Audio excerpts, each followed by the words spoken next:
Ocala's information station, 1370 WOCA. Ocala.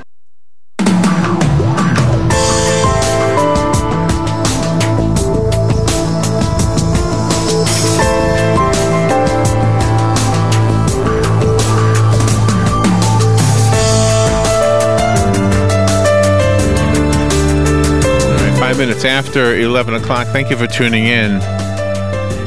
Recently, there was a discovery of a whole lot of written works by just different people, not published works, but like letters that were supposed to have been sent, and they were found in some box. And so now people are going through them, and some of these letters are very deeply personal letters from the 1860s about what was going on in their families' lives. So you kind of prying into these very personal letters that never were delivered. And realizing that they were going through illnesses, they were worried about, oh gosh, one of the letters was, and this is a whole project online, by the way, I'm not trying to draw attention to that project, but remember we were reading some of these letters online? Oh, yes. And because the whole purpose was they were scanning these letters, posting them online, and then you would volunteer to type them up so they were more readable by the modern day computers, etc.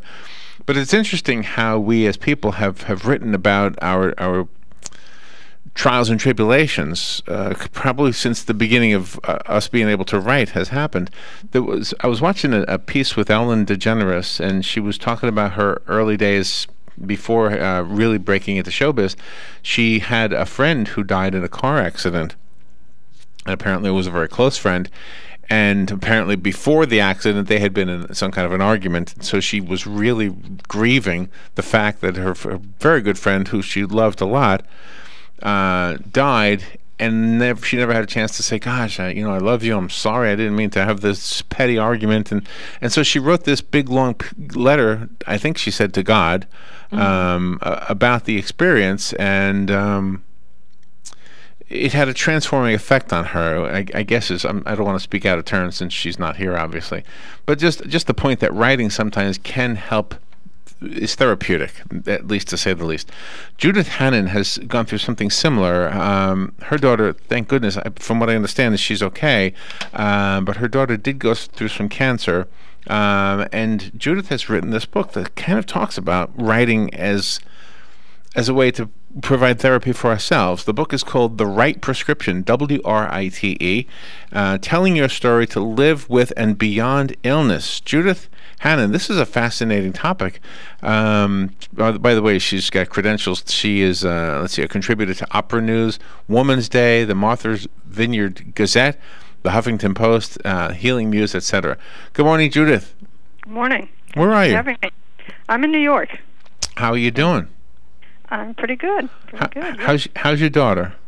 My daughter's great. So my daughter, when she was 8, was diagnosed with a Ewing sarcoma, and she's 23 now, and a dancer and employed, and all those good things that are supposed to happen when you're in your 20s. So it's all good. There was a song, and it said the song's not complete unless there's somebody listening to it. Does the writing have to be read? And everybody, people use social media for this. They'll write stuff in, like, I read stuff all the time in Facebook about somebody who's ill. Right. And so do we have to know that somebody's reading our writing in order for it to be therapeutic? Not necessarily, although I do think that, so the Right Prescription basically has, I think, a two-pronged objective. One is literary, and the other is healing. And I do think that if a person writes as best as they can, if they learn, the book includes some ideas for your writing toolbox, so use of metaphor and perspective and third-person perspective and things like that, so that the better writer or writer you become, the more deeply you can go into your story. And so you don't have to be writing for another person. I do think it's particularly initially. So after my daughter finished her treatment for cancer, I started writing because that's what I do. And before the right prescription came out, I have a book called Motherhood Exaggerated, which is a memoir about my transformation as a mother during Nadia's treatment. Okay. And so my initial writing really wasn't for anybody, although because I'm a writer, I always kind of think, well, this is a story for somebody else as well. But I think that that what happens through writing is that you can connect to a community. And so when Nadia finished treatment, we went to the bookstore and we were looking for books because you want to hear stories like your own, and we really didn't find much. So I thought that I would contribute to this literature, and ultimately what I want to do through the right prescription is to help other people contribute to the literature of illness. I speak a lot to medical professionals, and even the best doctor, no matter how much they ask questions and are attentive, can never really know what happens in the middle of the night in a patient's lives. And I think writing can help doctors be better doctors, but also other people who've gone through the same thing that you've gone through.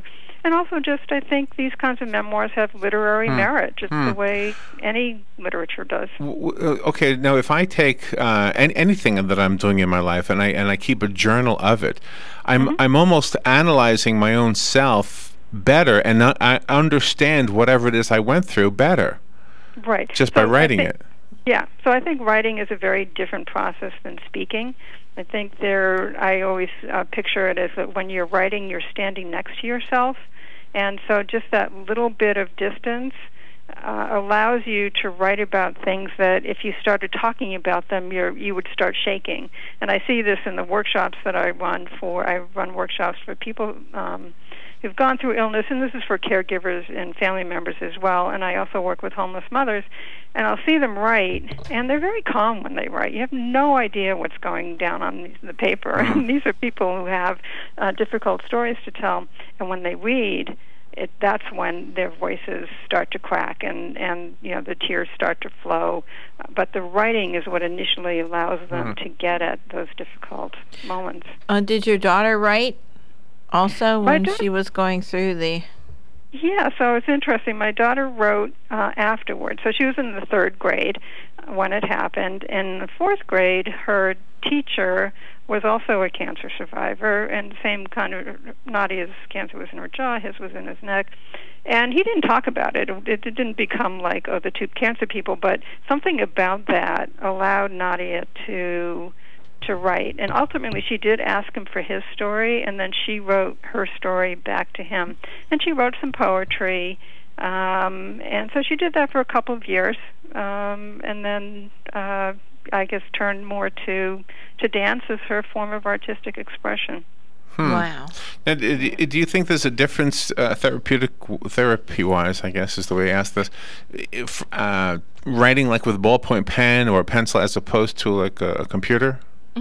I write with a pencil on paper, and I do my editing as I enter it onto the computer. That's my first round of editing. I edit relentlessly. But I write business letters and things like that on the computer. I just can't seem to write this really personal stuff for the first time. I used to use a pen, now I use a pencil. I don't know why. It has to be very, very emotional, though, because it's not like you were trying to get other people to write about their own stories and you had to be objective. This is actually happening to you and someone you love. Right.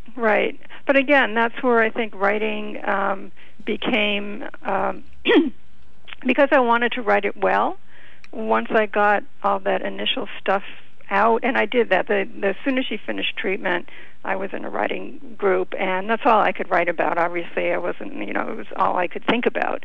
So I did write some very raw material, which I think is really valuable to do. And the remnants of that material did show up in Motherhood Exaggerated, but in context. I think what I want to try and do with the right prescription is a few things. One is to take the fear of writing out of the equation, that so many people say, oh, I can't write. And again, this goes to your initial question, Larry. You don't have to be writing for other people, certainly. But also that you don't have to write the whole story in one big gulp. You can break it down into smaller parts so that it doesn't become such a challenge. If I knew what Motherhood Exaggerated was going to be, by the time I finished it, I never would have started it. It was just too huge. Do you know, just a little insight into us, because obviously we're talking to you and you've written a book. Robin and I interview authors all day, not all day, but every day. Right. 2 or 3 authors a morning, easy. And we probably turn away as many as we actually interview.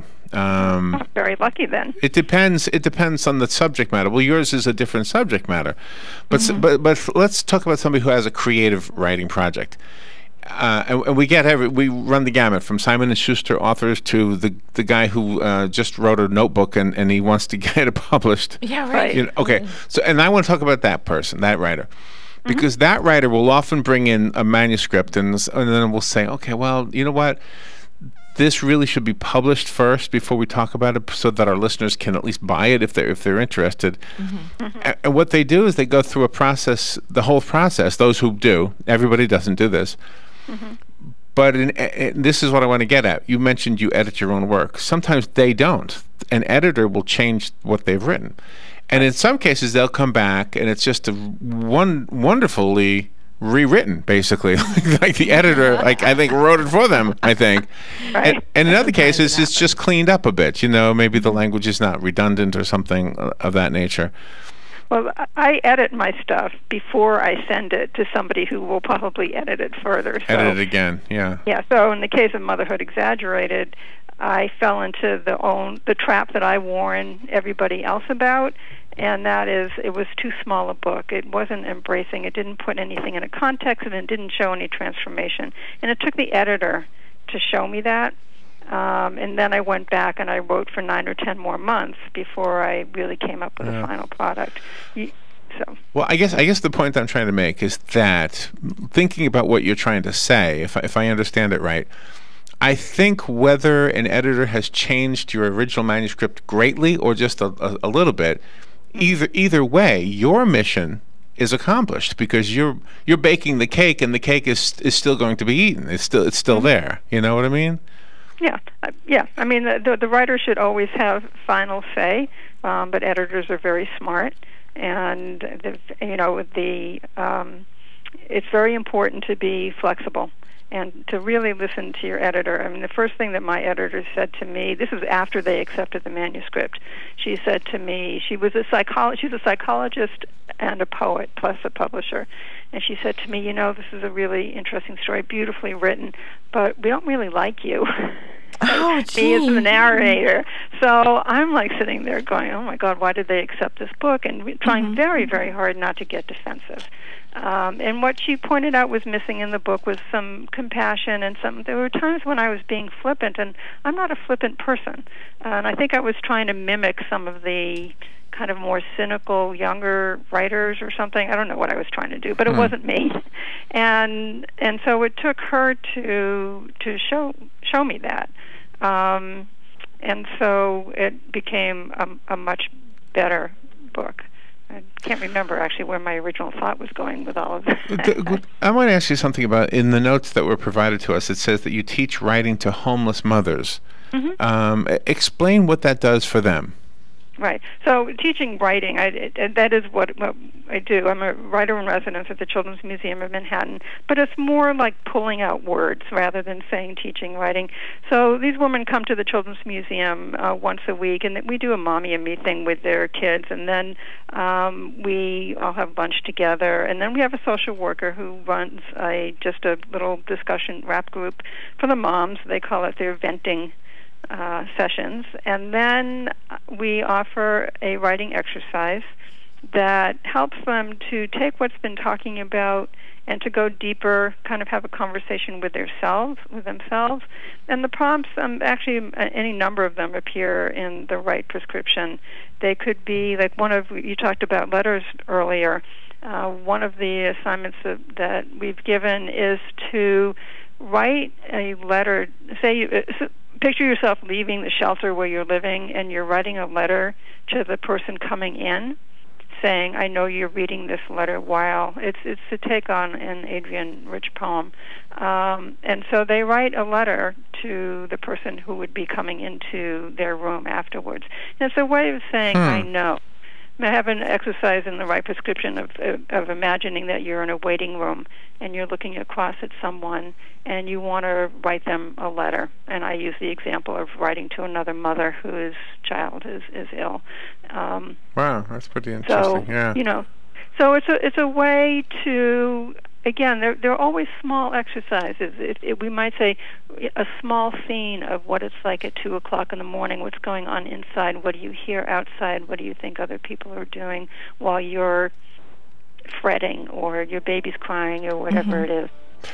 Fascinating. Let's take a little break and continue this on the other side. The book is called The Right Prescription, WRITE, Telling Your Story to Live With and Beyond Illness.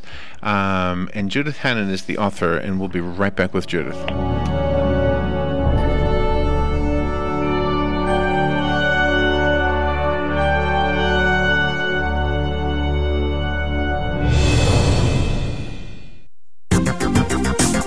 The weather is brought to you by MyFWC.com. Safe boating is no accident. It will be humid this afternoon with a blend of clouds and sunshine. Thunderstorms are likely high 85 to 88.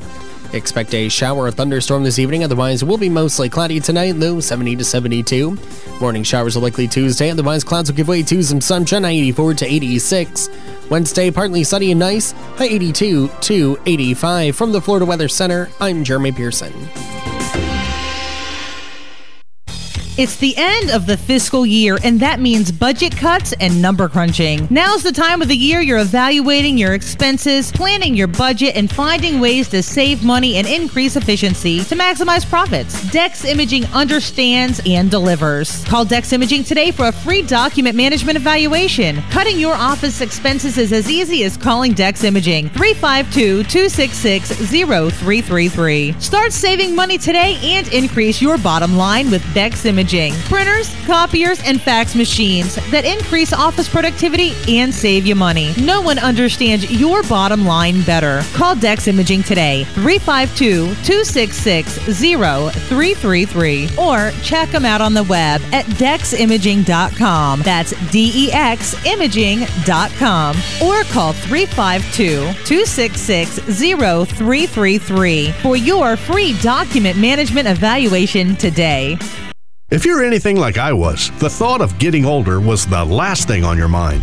But here we are. For me, it started slowly. The lack of energy, never being in the mood, and when I was, I could never perform at my best. I tried the pills and other treatments with minimal results, and all but given up on my sex life. Then, I found the doctors at New Male Medical Center. Wow, they made a new male out of me. Feel like I'm 25 again. I have renewed vigor, so much more energy, and no longer worry about my performance. New Male treated me like my situation was one of a kind. With a custom treatment plan that really works, I feel great. They can create one for you too. It does not matter if you suffer from low testosterone, erectile dysfunction, or just want to last longer. New Male will help you. Call New Male Medical Center today at 352-404-4779. 352-404-4779. That's 352-404-4779. It will change your life. 352-404-4779.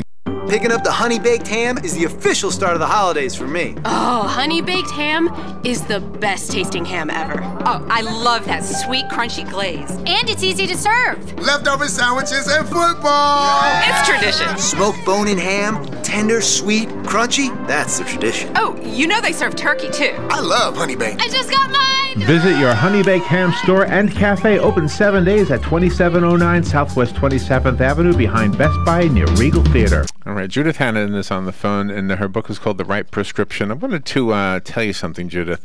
I do portraits. I do oil paintings of people. And so I have an assignment that I'm working on right now of 2 clowns, and it's a gift for somebody. And the man clown, it's a couple, the man and a woman, they're a married couple, and he has since passed away. And so I was given this photograph to work from, and it's very, very hard to see it real clearly. So I blew it up as best as I could, and I got their faces on there. The next part is the hands, and the problem with people in clown makeup is that you don't see their faces. You know, you see them made up, but this is what they wanted. But the hands are not made up in any way. And in your book, you have, if I could just read a little bit of this, sure, if you don't mind. It's a part called a hand portrait, and I'll just start with this. It says, people who have had plastic surgery end up with faces whose stories have been erased, with tummies that no longer show evidence of the lip-smacking meals they digested, and with breasts upon which it would seem no baby ever nourished. Hands, though, continue to tell a story all through life. My mother's hands had the heft and authenticity of sterling silver, but during her depression when I was a teenager, the steeple formed by her fingers became as porous as an ancient church ruin. Alzheimer's made my father's hands restless like 2 spiders that couldn't figure out where to build their webs. You are a really great writer.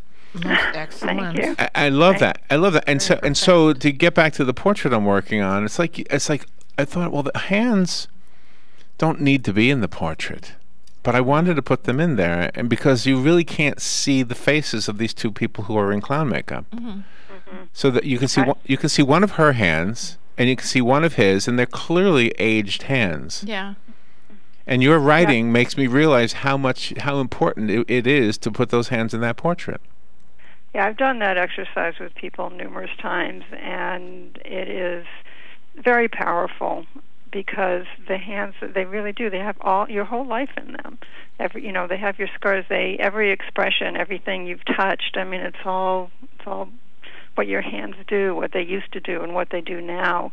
They can tell your whole life. Yeah.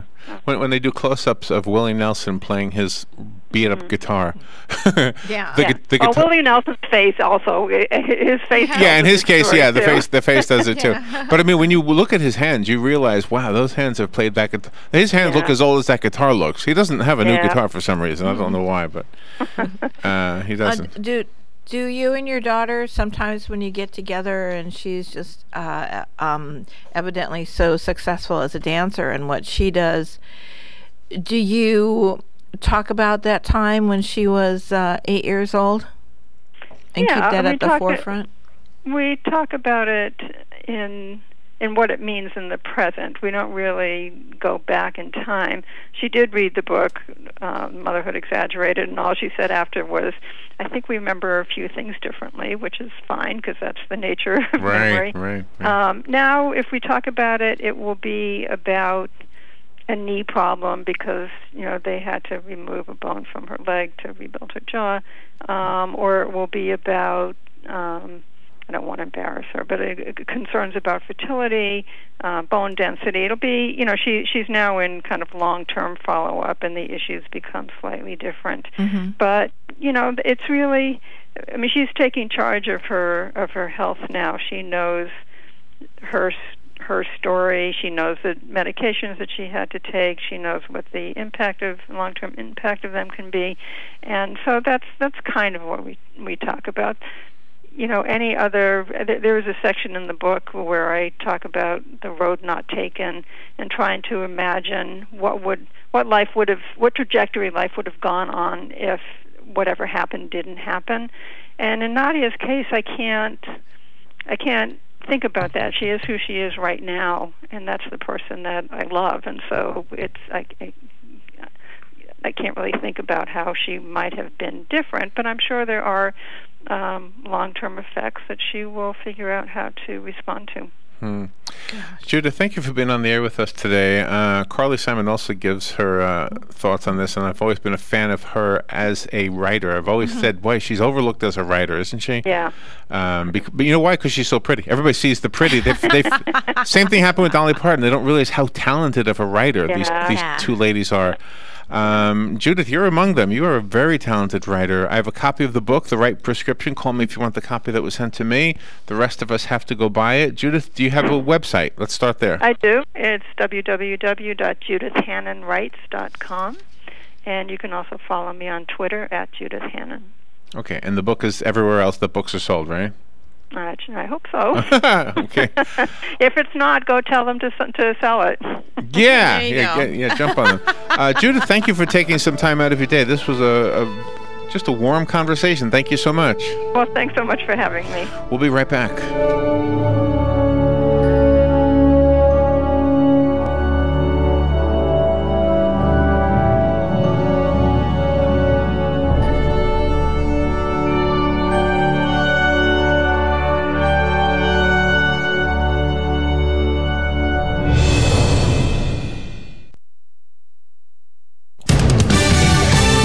Fox News Radio, I'm Pat O'Neill. Two American contractors